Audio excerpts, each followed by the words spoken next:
Hello, and welcome to this live demonstration of my PCG city generator. Right now you are watching a live demonstration of the tool in action. All you have to do is put the spline where you want it, click generate, and let the rest do the work for you. This project was entirely done using Unreal Engine's 5.2 PCG graphs. Most of them are nested with each other in the sense that each level of generation in the city is all one graph calling another graph. The buildings, parks, complexes, forests, and the city itself are all their own individual graphs. So let's get behind the scenes and show you how I did it. So let's first start off with the buildings. Right here you can see the original building. I made a video on how these buildings are made a few weeks ago. You can go check that one out if you want to know the exact specifics of it. They're still basically based on the same graph on the way they work. You can scale a volume and they adjust accordingly. But essentially all these other buildings are built upon that singular technique. They use it over and over again for the different windows and the different seams across the roof, etc. Each of the buildings shown here have their own graphs. They need their own graphs because they just use different meshes, and some of the meshes actually have different pivot points, so you have to redo the math for some of them. The last building on the right is actually a little bit different. You may notice that the top floor has different window assets being used.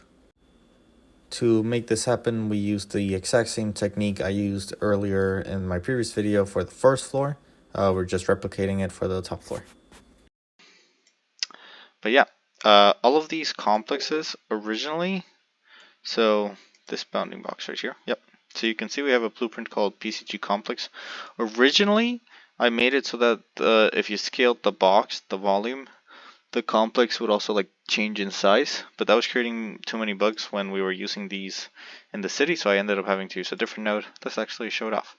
So if I go to the PCG component, you will see that each complex has its own PCG component because it just has different rules. But if I go ahead and open this one, this is one for the short broken blue buildings. So over here, basically this was the one I was using before, and it's the same node that it was being used for the buildings. But basically this takes a volume and makes points out of it. But that was creating too many bugs when I was using them in the, using the complexes for the city generation itself. So at the end of the day, I ended up having to use this node, the create points grid. And this is basically getting the location of where the actor was created and then creating a set of points with using the same spacing that the volume sampler did. So if I go ahead and turn on debug for this, we should be able to see it. And this one is set to make basically a 6x6 grid, I think. And then each individual building has like randomness to it. Obviously the height is the major one, but it can change like how wide and how tall they are. And it's all super simple because here we spawn the individual building blueprints, but all we have to do is tell it like how big and how small we want the transforms to be right here. And since it already scales just by changing the individual scale of one of the buildings, just by giving it the transform you want, since it's nested PCG implementation, it just does everything automatically for you. But if you just want to regenerate the whole complex, you can also do that. And it's all deterministic, so it's always the same, unless you change the seed, of course. So if I do like 100, everything should be slightly randomly different, underlying the same rules. Then the same method is being used for all of these. They're just different heights and different spacing. And also there's different percentages, because here I use a density filter, and this one is basically saying for all the dots created, roughly 75% of them will have a building in them. But for some of the taller buildings, you want it to be a little bit less. Down here we have a park, which is basically a scaled down version of the forest that I made at the beginning of the project. I can show it off right now.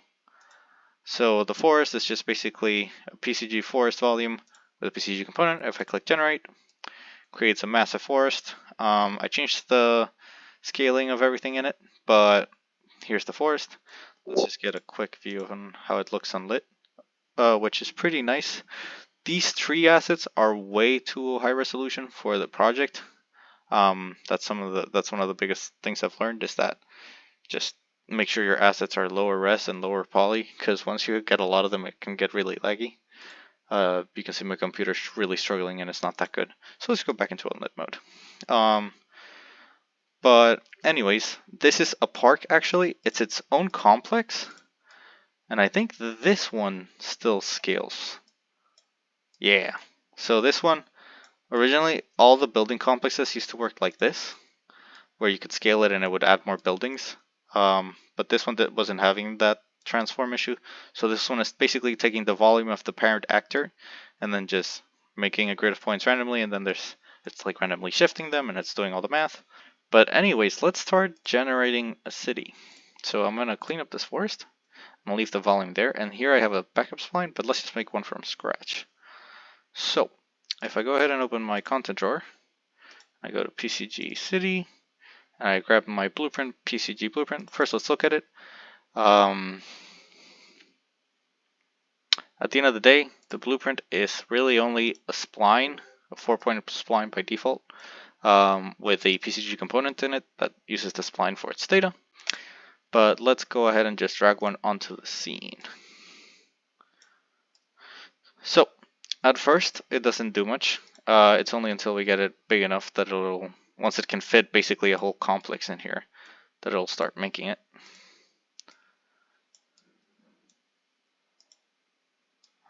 Which one am I grabbing? This one, okay. So let's see.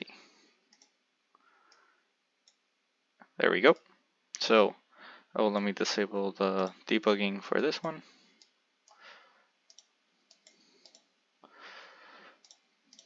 Cool. So basically, there's a few steps that are going on here. Let me clean up and regenerate. Right now, this spline is only so small, so you can't see the whole picture. But at the end of the day, it's basically the spline is sampling big points in it, and each point is where the complex is going to be spawned. And the complexes consist of obviously the complex blueprint, and then basically a generic just road, like sidewalk pavement texture, and then the road. And I'll go into the road later, but let's finish seeing the city generation. So if I keep making this spline bigger, sometimes I gotta click off and click on. If I keep making it bigger, it should start putting more complexes inside. Yeah, awesome. And then you can see, since it takes so long, like I didn't program it to take it's doing one building at a time. It's just physically taking so long because each of these window meshes is like 100 vertices. So this goes back again to this is extremely laggy sometimes. But yeah, let's make this actually quite bigger so I can show off some of the additional features this city generation has. And also you can see it looks like we got a park in the middle of the city. I think I have it so that there's basically 5 out of every 100 zones on average or so is a park. But we can make this as big as we want. It does not support hills, unfortunately. That's something I would have loved to probably implement had I have more time and less projects. I programmed it so that the points closer to the center of the spline generate taller buildings. Especially this is these are generated in the center of the city. I have a bigger scale city to show in a minute. And then the parks can be anywhere actually. They don't depend on the location. It's just it replaces some of the complexes with parks. But then we can see here that some of the a good balance between all the complexes. And then it goes from the very tall buildings in the middle, and then the medium-sized buildings, and then the shorter buildings around the perimeter. So that's working great. And then you can make this spline really as big as you want, as big as your computer can handle. If the meshes were just lower res, it would work better. But for the roads themselves, basically what's happening, if I go, let's just open the city graph. Let me go over it. So basically over here we're getting the spline data. So basically it's sampling big points in the spline, and then you can tell by the color how close to the outside they are. So think of them as a value from 0 to 1. The points closer to the inside obviously are closer to 1. And then the points, like we said with the points, the brighter points generate taller buildings, and then the darker points towards the outside generate the smaller buildings until you get to this short complex. Yeah, and then real quick, a summary of the spline. Here first we gotta basically randomly choose points to generate the forest, PCG, the park complex. We're subtracting the park from the rest of the points, and then the remaining points basically get turned into each of the complexes. And then this is all for the roads. Half of these nodes are not being used right now. These were like different methods I was experimenting with. But basically, for every individual block, if that makes sense, we generate the sidewalk texture, which is just a square underneath the complex. And then basically, there's two road straights and then an intersection, and then there's decals here and here. This is all just one big decal, the street. And in here, this is just for the straights. It's just basically offsetting points, offsetting from the center, a set amount, and adding the straights. And then for this one, it's for the intersections, which just does at the corner of each one. That's why you don't have roads on this outside of the city, and then you do for the other outside. It's not perfect, but it gets the job done really well. Okay, and that's pretty much it for the city. Oh, one last thing. The city actually acts as a blocking volume for the forest. So if I go ahead and regenerate this forest, you may notice the spline goes till here, but it doesn't look like a complex will fit here, but the spline still does go through here. And if I go ahead and generate the forest again, you can see the city basically cutting through the forest. So that's neat. Okay, awesome. Once again, my computer struggles a lot in lit mode, even though it looks beautiful. But I have some pre-render shots ready to go. So yeah, you've made it to the end of the video. Please enjoy these pre-rendered shots. I think the final results are amazing, and I learned so much from this project. If I were to do this for a professional scale, I've already learned like how important it is that your asset pack is made properly, because otherwise it just creates more problems down the line regarding the math and the reusability of your assets. If I had a team of artists, I would definitely tell them to make their assets very low poly. If I wanted to expand further on this project, some things I wanted to add were fluff to the buildings and the streets. So like catwalks and fire stairs and like benches and fire hydrants, etc. Also more variety in general. Each building in its complex takes a set amount of time, but I think that's just the way it is since every asset is kind of different.